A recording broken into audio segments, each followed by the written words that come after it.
అందరికీ నమస్కారం. నేను సునీత లక్కమరాజు. చిరంజీవి గారు సీఎం రమేష్ గారికి, పెందుర్తి రమేష్ గారికి మద్దతు ఇవ్వడం అనేది నిన్న మనందరం చూసాం. చిరంజీవి గారు డెఫినెట్గా ఆయన అందరి ఆదరణ ఉన్నటువంటి ఒక సినిమా హీరో అనేది అది అందరికీ తెలిసినటువంటి సత్యం. అయితే చిరంజీవి గారు వారికి మద్దతు ఇవ్వటం అంటే కూటమికి మద్దతు ఇస్తున్నాను, కూటమి అభ్యర్థుల్ని గెలిపించండి అని చెప్పారు ఆయన. అంటే కూటమి అంటే ఇప్పుడు టీడీపీ, జనసేన, బీజేపీ కలిపిన కూటమి కదా అది. మరి దానికి కాంగ్రెస్లో ఉన్నటువంటి చిరంజీవి గారు ఎలా మద్దతు ఇస్తారు, ఎలా వీరిని గెలిపించమని చెప్తారు? మరి ఆయన ఇప్పటివరకు కాంగ్రెస్ పార్టీలో తన పార్టీని విలీనం చేశారు, కానీ ప్రజారాజ్యాన్ని కాంగ్రెస్ పార్టీకి రాజీనామా చేసినట్టు ఎక్కడా చెప్పలేదే ఇప్పటివరకు. మరి కాంగ్రెస్ పార్టీలో ఉంటూ బీజేపీకి మద్దతు ఇస్తున్నానని చెప్పడం కానీ, వారిని గెలిపించండి అని చెప్పడం కానీ ఎంతవరకు సమంజసం? ఈ విషయం చిరంజీవి గారు ఆలోచించుకోవాలి. సినిమా ఇండస్ట్రీకి జరిగే ఎలక్షన్స్ ఉంటాయి కదండి, మా ఎలక్షన్స్.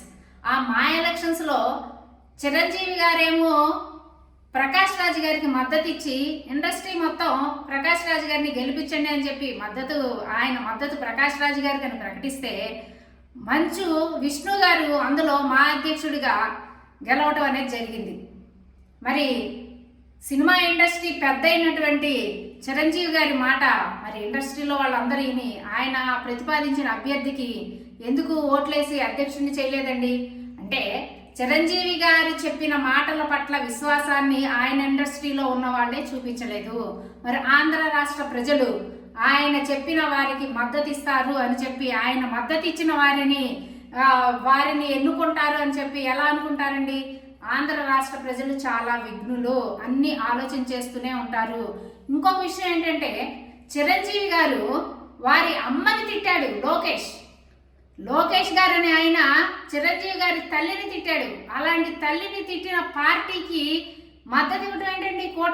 కూటమిగా ఏర్పడటం మంచి విషయం అని చెప్పి ఎలా చెప్తారండి ఆయన? అది కూడా ఆయనకి ఆ సమయంలో గుర్తుకు రాలేదా? ఇద్దరు రమేష్ని పక్కన పెట్టుకొని మాటలు చెప్తున్నారు చిరంజీవి గారు. మరి ఆయన తల్లిని తిట్టాడు స్వయంగా లోకేష్ గారు. ఆ విషయం కూడా జ్ఞప్తికి రాకుండా మద్దతు ప్రకటిస్తున్నారు చిరంజీవి గారు. అంతేకాకుండా చిరంజీవి గారికి నిజంగా ఆంధ్ర రాష్ట్రం గురించి కానీ, ఆంధ్ర రాష్ట్ర ప్రజల పట్ల ప్రేమ కానీ ఉన్నట్లయితే ఇంతవరకు ఆయన సినిమా ఇండస్ట్రీని ఆంధ్రప్రదేశ్కి తీసుకురావటానికి ఆయన ఎందుకు ప్రయత్నం చేయలేదండి?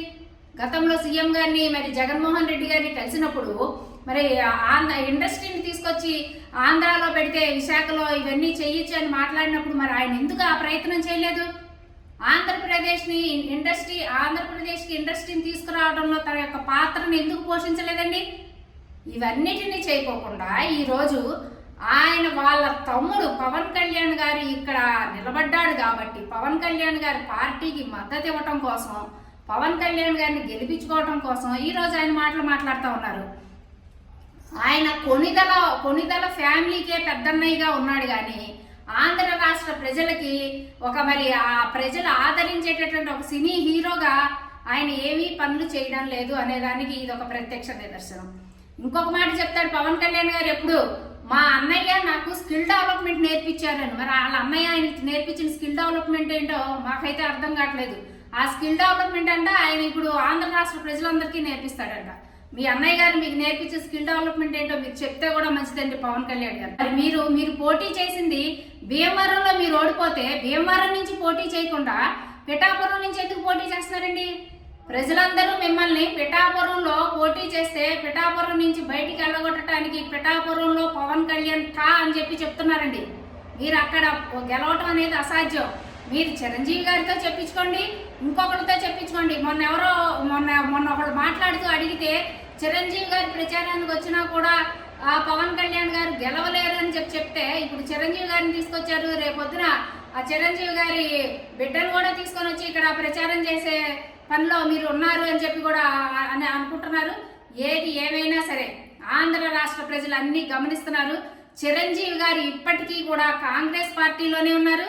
కాంగ్రెస్ పార్టీలో ఉంటూ మరి బీజేపీ అలయన్స్ అయిన కూటమికి ఎలా మద్దతు ఇస్తారు అనేది మరి ఆలోచించుకోవాలా. ప్రజలందరూ కూడా ఇది ఆలోచించి అయినా సరే చిరంజీవి గారు చెప్పే మాటల పట్ల ఆంధ్ర రాష్ట్ర ప్రజలు విశ్వాసంతో లేరు.